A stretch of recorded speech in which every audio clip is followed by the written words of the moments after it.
আসসালামু আলাইকুম, welcome back to আকিস রেসিপিস। আশা করছি সবাই অনেক ভালো আছেন। আমার লাস্ট তিরামিসু কেকের রেসিপিতে বলেছিলাম আপনাদের জন্য ভ্যালেন্টাইন্স ডেতে কিছু রেসিপি নিয়ে আসবো, তাই শুরুতে আপনাদের জন্য ভ্যালেন্টাইন্স ডেতে বানাতে পারবেন এমন ইজি একটা কেকের রেসিপি নিয়ে এলাম। সামনে আরও কিছু ভ্যালেন্টাইন্স রেসিপি নিয়ে আসবো, আমাকে সাবস্ক্রাইব করা থাকলে রেসিপিগুলো মিস হবে না। চলুন কেক তৈরি করা যাক। কেক তৈরির জন্য একটা মিক্সিং বোলে একে একে নিয়ে নিচ্ছি 3টা ডিম। এই যে সুন্দর বেকিং সেটটা দেখতে পাচ্ছেন, one of my favourite colleague Donna আমাকে গিফট করেছে। Thank you so much Donna for this beautiful gift, I really love it. আমি এখন ডিমগুলোকে খুব ভালোভাবে বিট করে নিচ্ছি। এখানে আমি একটা ইলেকট্রিক বিটার ইউজ করেছি বিট করার জন্য, আপনারা চাইলে হ্যান্ড হুইক্স ইউজ করতে পারেন। বিট করা হয়ে গেলে এখন আমি এর মধ্যে দিয়ে দিচ্ছি 1 কাপ চিনি।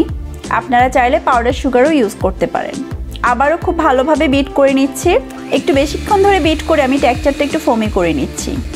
এখন এর মধ্যে আমি দিয়ে দিচ্ছি 1/4 কাপ রুম টেম্পারেচার মিল্ক। এরপর দিয়ে দিচ্ছি 1 টিস্পুন ভ্যানিলা এসেন্স। এটা অপশনাল, আপনারা চাইলে এটা স্কিপ করতে পারেন অথবা যে কোনো ফ্লেভার ইউজ করতে পারেন। সাথে দিয়ে দিচ্ছি 3/4 কাপ তেল। আপনারা চাইলে বাটারও ইউজ করতে পারেন, আর চাইলে 1 কাপ পুরো তেল ইউজ করতে পারেন। আমি আজকের কেকটাতে একটু কম তেল ইউজ করছি। সবগুলো উপকরণ একসাথে মিশিয়ে নিচ্ছি। মিশানো হয়ে গেলে এর মধ্যে আমি এখন দিয়ে দিচ্ছি 1 টেবিল স্পুন বেকিং পাউডার, সাথে দিয়ে দিচ্ছি 1 কাপ ময়দা। এখন সবগুলো আমি আবারও খুব ভালোভাবে ইলেকট্রিক বিটার দিয়ে মিক্সড করে নিব। বিট করতে করতে আপনাদেরকে ছোট্ট একটা টিপস দিয়ে নিচ্ছি। অনেক সময় বেকিং পাউডার কিন্তু একটু বেশিও লাগতে পারে, এটা ডিপেন্ড করবে বিভিন্ন ব্র্যান্ডের উপর। সো আপনাদের কেকটা যদি ঠিকমতো না ফুলে পরের বার আপনারা বেকিং পাউডারের পরিমাণটা একটু বাড়িয়ে দিবেন। আমি 2টো লেয়ার কেকের মধ্যে একটা লেয়ার রেড করব, তাই এখানে আমি রেড ফুড কালারিং মিশিয়ে নিচ্ছি। আপনারা আপনাদের পছন্দ অনুযায়ী কালার না আসা পর্যন্ত রঙটা মিশাতে পারেন। রং ছাড়া লেয়ারটার জন্য আমি বেটারটা আগে থেকেই তৈরি করে রেখেছিলাম। এখানে একটা প্যানে আমি তেল ব্রাশ করে নিচ্ছি সরাসরি, আরেকটা প্যানে আমি পার্চমেন্ট পেপার দিয়ে তেল ব্রাশ করে নিচ্ছি, শুধুমাত্র আপনাদেরকে দেখানোর জন্য যে পার্চমেন্ট পেপার ছাড়াও কেকটা সুন্দরভাবে তৈরি হয়। আমি এখন বেটারগুলো ঢেলে নিচ্ছি প্যানের মধ্যে। আমি প্যানগুলোকে হালকা ড্যাপ করে নিচ্ছি যাতে ভেতরে কোনো বাবুল থাকলে তা যেন বেরিয়ে আসে। আমি একটা ওভেন প্রিহিট করে রেখেছিলাম 180 ডিগ্রি সেলসিয়াস, যা 350 ডিগ্রি ফারেনহাইট হবে। কেকগুলো বেক হতে 30 থেকে 35 মিনিট সময় লাগবে। ফিরে আসলাম 35 মিনিট পর। আমার কেকগুলো সম্পূর্ণ বেক হয়ে গিয়েছে। আমি একটা কাঠি ঢুকিয়ে দেখিয়ে নিচ্ছি। দেখুন কাঠিটা একেবারে ড্রাই বের হয়েছে, তার মানে কেক সম্পূর্ণ রেডি। আমি একটা ছুরির সাহায্যে চারপাশ থেকে হালকা একটু ছুটিয়ে দিচ্ছি যাতে কেকটা খুব সহজে বের হয়ে আসে। দেখুন কেকটা কত সহজে বের হয়ে আসলো। আমি কেকের চারপাশটা ছুরির সাহায্যে পাতলা করে কেটে নিচ্ছি। এই স্টেপটা অপশনাল, আপনারা চাইলে স্কিপ করতে পারেন। আমি যেহেতু ক্রিম দিয়ে ডিজাইন করব, আমার কাছে মনে হয় যে কেকটা ক্লিন থাকলে সম্পূর্ণ ক্রিমটা অনেক ভালোভাবে লাগে এবং দেখতে সুন্দর দেখা যায়। হুইপড ক্রিম তৈরি করার জন্য এখানে আমি 16 আউন্স, যা কিনা 2 কাপের মতো হেভি ক্রিম নিয়ে নিয়েছি। সাথে দিয়ে দিচ্ছি 1 কাপ পাউডার সুগার। সবগুলো উপকরণ খুব ভালোভাবে ইলেকট্রিক বিটার দিয়ে ব্লেন্ড করে নিচ্ছি। পাউডার সুগার আপনাদের বাসায় না থাকলে আপনারা রেগুলার সুগারকে গুঁড়ো করে নিতে পারেন। হুইপড ক্রিম এবং বাটার ক্রিমের ডিটেল একটা ভিডিও আমার চ্যানেলে রয়েছে, আপনারা চাইলে চেক করে নিতে পারেন, লিঙ্ক আমি ডেসক্রিপশনে দিয়ে দিব। আমাদের হুইপড ক্রিম রেডি হয়ে গেল। এখন তৈরি করে নিচ্ছি বাটার ক্রিম।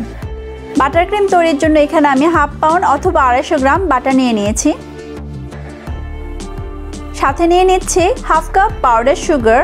সব আমি একসাথে ইলেকট্রিক বিটারের সাহায্যে খুব ভালোভাবে মিশিয়ে নিচ্ছি।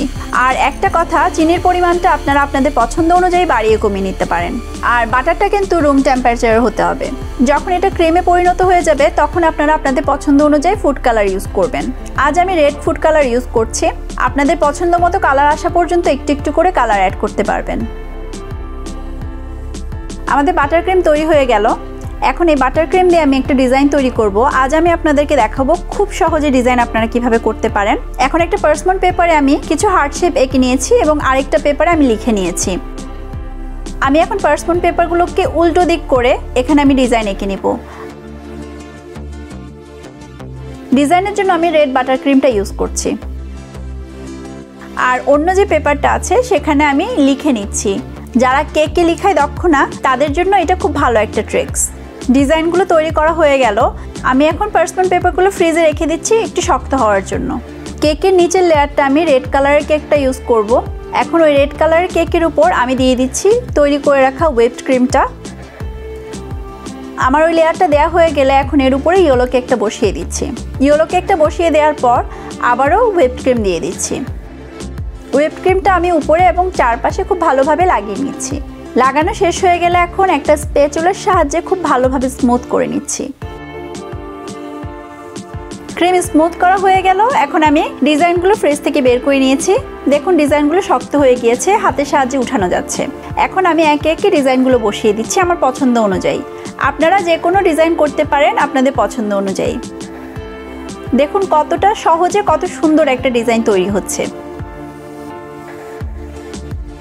আমি নিচেও খুব হালকা করে একটু লাইন টেনে নিচ্ছি বাটার ক্রিম দিয়ে, দেখতে যেন সুন্দর দেখা যায়। আপনারা যে কোনো ডিজাইন করতে পারেন পাশে। আমি চেষ্টা করেছি খুবই সহজভাবে একটা ডিজাইন তৈরি করতে, যাতে সবাই তৈরি করতে পারেন। এত সহজ এবং সিম্পল এই ডিজাইনটা কেমন লেগেছে আপনাদের কাছে জানার অপেক্ষায় থাকলাম। আশা করছি সবাই এনজয় করবেন আপনাদের প্রিয়জনদের সাথে। সাথে থাকবেন আমার পরবর্তী ভ্যালেন্টাইন্স ডে রেসিপির জন্য। সবার জন্য অগ্রিম ভালোবাসা দিবসের শুভেচ্ছা আবারও। ভালো থাকবেন সবাই, সুস্থ থাকবেন, সুন্দর থাকবেন। আল্লাহ হাফেজ।